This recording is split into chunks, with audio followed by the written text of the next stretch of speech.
তো আমাদের সমাজে এমন এমন কিছু জানোয়ারের বাচ্চা থাকে, ঠিক আছে, এমন কিছু জানোয়ারের বাচ্চা, তো তাদের আমি নাম বলবো না। তো আমার আইডিটা জাস্ট খালি রিচ হওয়া শুরু করলো, তো এখন থেকেই আমাকে মা বাবার নামে গালিগালাজ করতেছে, ঠিক আছে। তো তোমরা বলো এই বিষয়টা আসলে কি ঠিক হচ্ছে? ঠিক হচ্ছে না কিন্তু। তো তুমি যখন কন্টেন্ট ক্রিয়েট করবা, তো তোমার পিছনে তখন অনেক লোক লাগবে, ঠিক আছে, এটা নর্মাল একটা বিষয়। তো ফার্স্ট টাইম যখন, তো বন্ধুরা আজকাল তোমাদের জানোয়ার দেখার জন্য চিড়িয়াখানা যাওয়ার কোনো দরকার নেই।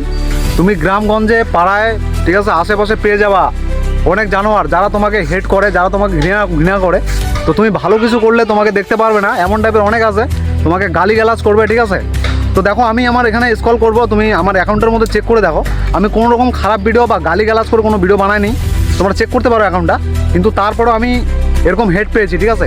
তো তার উদ্দেশ্যে একটাই কথা, তুই তোর বাপের যত দম আছে লাগিয়ে নে, তারপরে তুই আমার কোনো কিচ্ছু করতে পারবি না, ঠিক আছে। তো যত দম আছে লাগা, চেষ্টা কর, করতে থাক, তারপরেও কিচ্ছু করতে পারবি না ভাই, সত্যি কথা, কিচ্ছু করতে পারবি না। তো আমি আজকে ছোটো একটা কন্টেন্ট ক্রিয়েটার, আমি কিন্তু বড় কন্টেন্ট ক্রিয়েটার না, আমি ছোটো জাস্ট শুরু করলাম।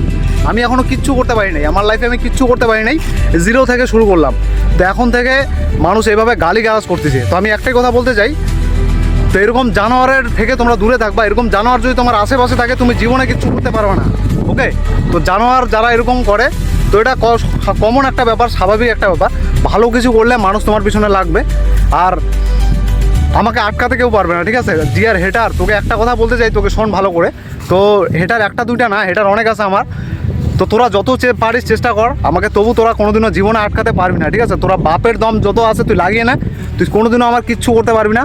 আর যত দম আছে তুই চেষ্টা করতে থাক, ওকে। তো চলো next vlog upcoming soon, see you all.